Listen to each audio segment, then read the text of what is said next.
Oh, look, it's another new knife. Fancy that. This is a Ganzo.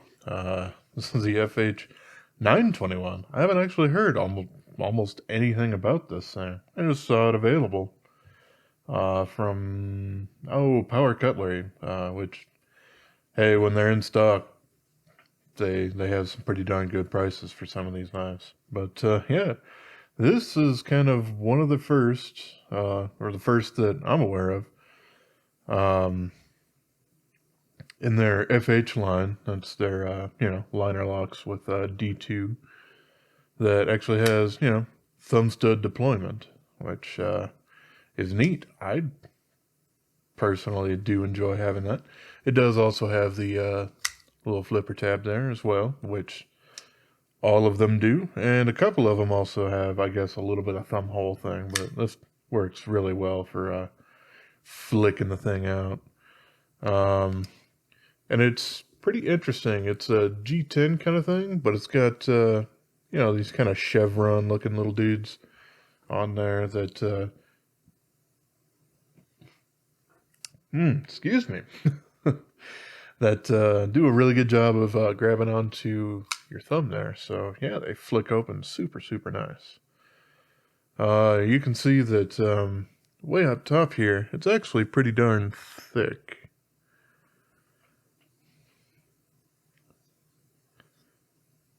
But it does thin out very, very quickly, and also distal tapers towards the tip there. So yeah,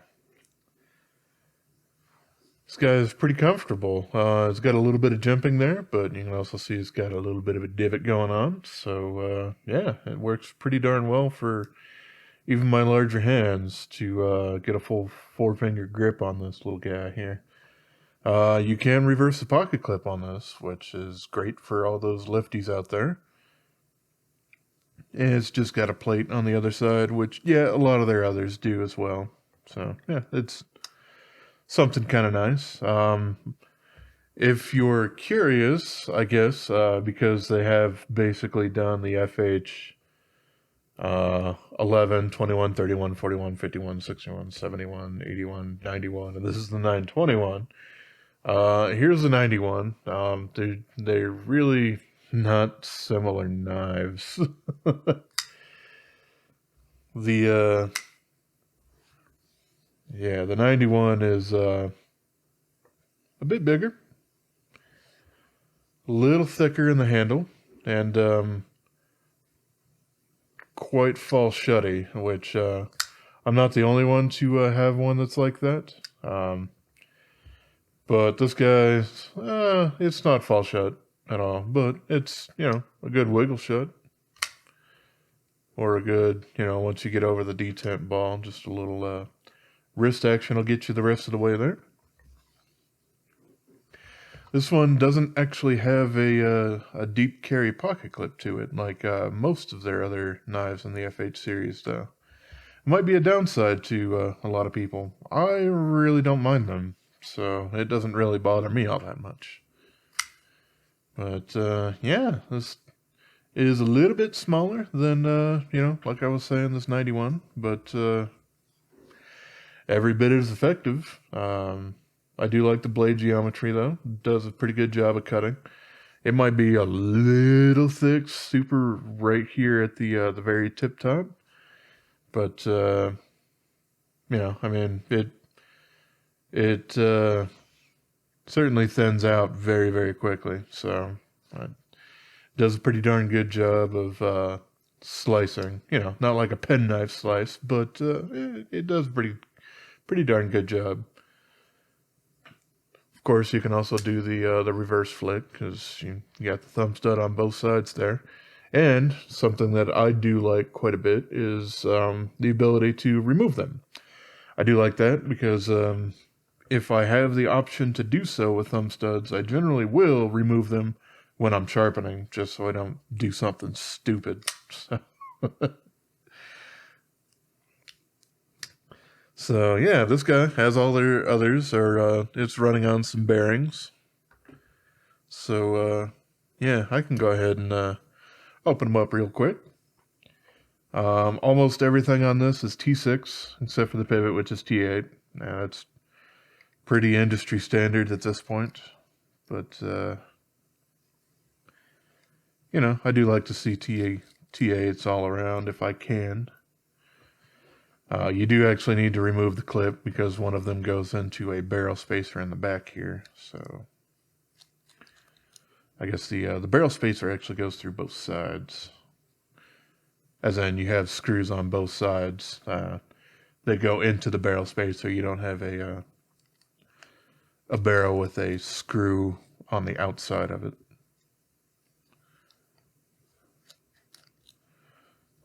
Yeah, we'll just go ahead and pop those out.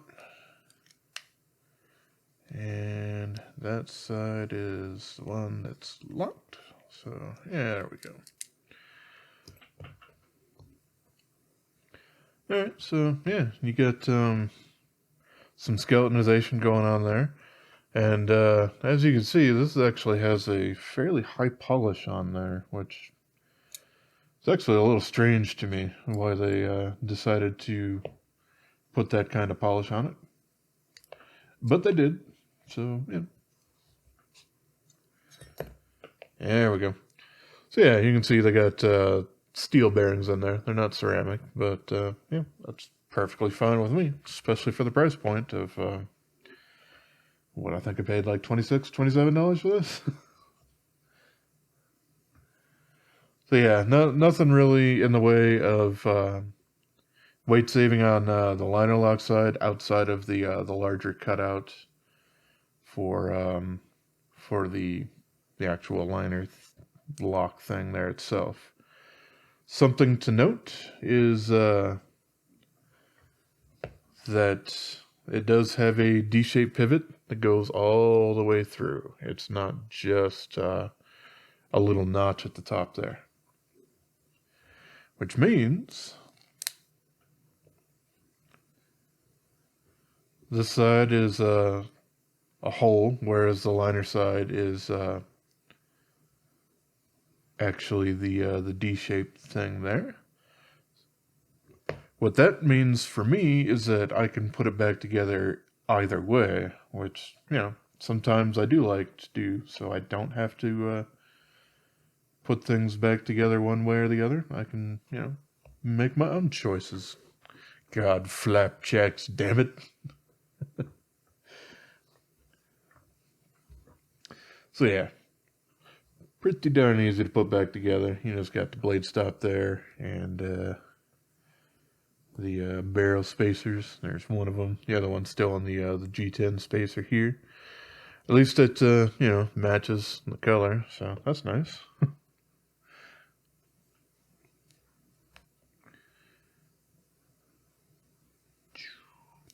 Get out of there.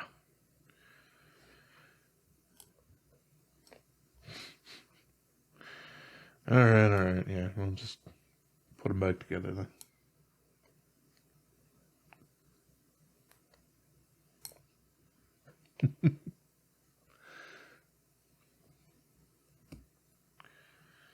What if I do this, you know, in a way that actually makes sense? So I will, yeah, do these one at a time. I probably shouldn't have actually taken them out to both sides. Nor should I have actually grabbed my T8 screwdriver when I needed my T6. There we go.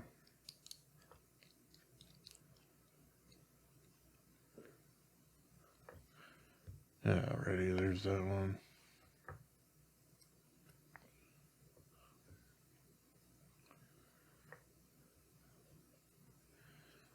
Get the other guy in here.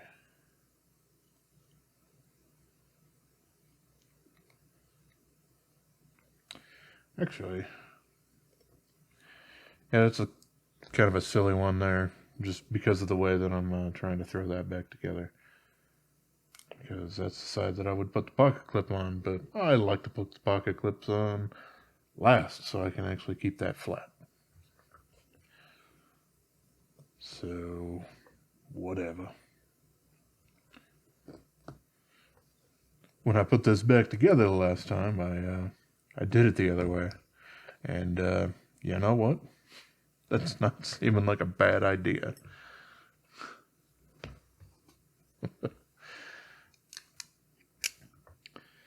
With most Ganzos, not exactly the most confident in how or what steels they've used on the inside of these. Some of their previous Axis style locks, I've seen kind of some startings of corrosion and whatnot that had started there. So I've just kind of gotten into the habit of taking them apart as soon as I get them and kind of treating the liners as well as the blade with whatever. Most of the time it's with good old Tough Glide. But just some sort of rust inhibitor so that I don't have to have any surprises. Later on down the line when I actually take a look at these guys or use them again if I haven't for quite a bit.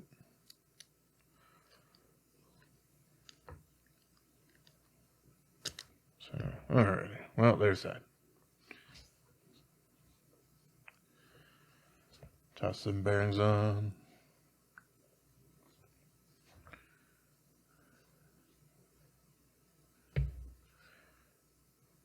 And give it the blade stop.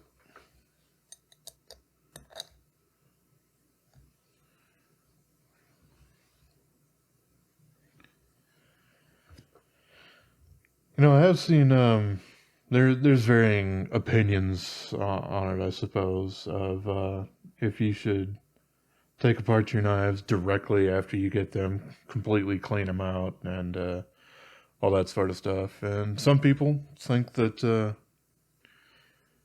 it can actually cause problems because you haven't let the knife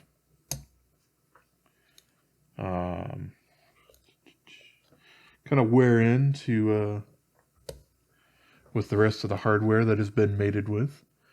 And I can kind of see that a little bit, but I think, for me at least, it really depends on kind of the state that the knife is in when you get it. Like, if it's got some kind of grindy kind of action out of the box, or things don't seem like they're fitting up super great when you're opening and closing it and whatnot, then yeah, I generally will refrain at that point from just immediately disassembling the knife. I will, work it through a little bit, open and close it a good, I don't know, 20, 30, 50 times or whatnot. And just do that, just sitting around watching TV or YouTube or whatnot, just to kind of wear things in a little bit and see if it is actually wearing in correctly over time. But, eventually I will... I'm using the wrong screw for that. Eventually I will run into wanting to take the darn thing apart. And, kind of removing the mineral oil or whatever else that...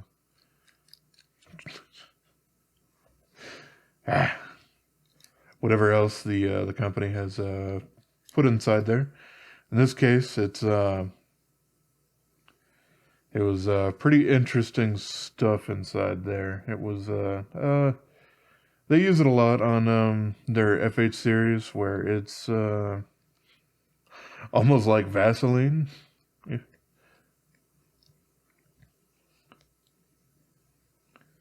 And I suppose that can work for some things, but it's generally not my my preference. I do like the feeling of some actual knife lube like KPL, which, well, I've been using that quite a bit lately.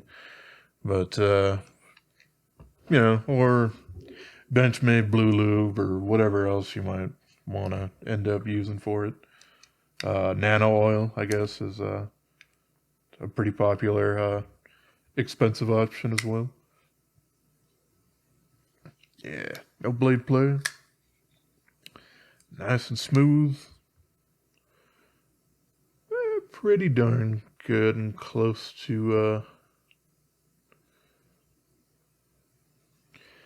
fully aligned. But yeah, that was a pretty cool little knife. I do like it quite a bit. I mean, I am a fan of thumb studs, and it seems like that's going out of fashion. Kind of like I don't know, backlocks. Kind of like, oh, that's for grandpas or something like that. I don't know. You do still see them, but nowhere near as often as the flipper tabs on pretty much everything. And hey, at least this one has it, so it's got a little bit of both worlds going on there. I can deploy it all sorts of different ways. I can do thumb, I can do the flipper tab, I can do the Spidey flick rather easily with it. And then the reverse knuckle kind of thing. It just really depends on where the knife is when I pick it up. Generally when you just pull it out of your pocket. For me, the thumb stud's the go-to, unless I'm carrying an access lock, in which case my index finger is usually looking for the access lock to kind of pull that back to open them up. Well, yeah, there's not a whole lot to say about it that probably hasn't been said by all of the other FH series from Ganzo. They all have basically the same quality. They're all D2 steel. Some of them are larger than others. Like this 91 is actually probably the largest one that they've made, which I like. But, they do have quite a few others that are smaller, like the 41 and the 51, I think, are quite a bit smaller and a little bit too small for my hands. But yeah, this one seems to strike that balance pretty good of it's a decent size, and yet it still fits very comfortably in my hand. That pocket clip, because it's fairly flat and kind of like a Spyderco spoon clip kind of thing, it really doesn't cause any hot spots at all. It just sits there nice and comfortably. So yeah, it's kind of something I do enjoy. That a lot of these folded over clips that I think almost all of these have probably come from the Spyderco wire clip design. But yeah, they come out and around, and it does kind of always create a little kind of bit of a hot spot going on there. Just, it's not your hand actually finding the handle on the other side. It's completely blocking around it, and it can be uncomfortable in a lot of circumstances. So in that way, I actually do kind of prefer this clip. But, it's very subjective, and I think the overwhelming consensus of people is that deep carry pocket clip's the way to go. So if that's a deal breaker, then hey, you always got the 91, which is also a super, super sweet knife. So there you go. That's kind of my thoughts and everything that we got here on this new Ganzo FH921. Kind of interested why I haven't really heard anything about this. I haven't really seen a whole lot of other people talking about it or anything. I don't know if it's like super amazing, crazy new. I don't know. I haven't heard anything about it. So I figured I'd get my thoughts and opinions out there. So, alrighty. Well, as always, I'm Jerry. This is a Ganzo knife that's not a copy of something else. And have yourself a wonderful rest of your day, yo.